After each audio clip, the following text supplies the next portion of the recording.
The National Weather Service has issued severe thunderstorm watch number 607, effective until midnight Friday.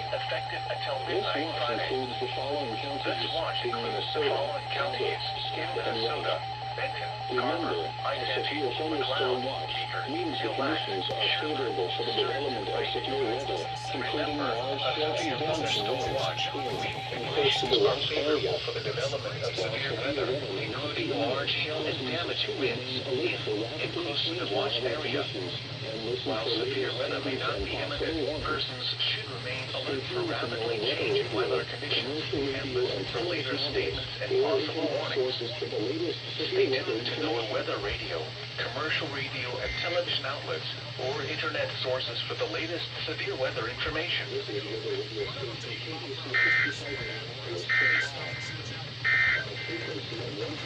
is Weather Radio Station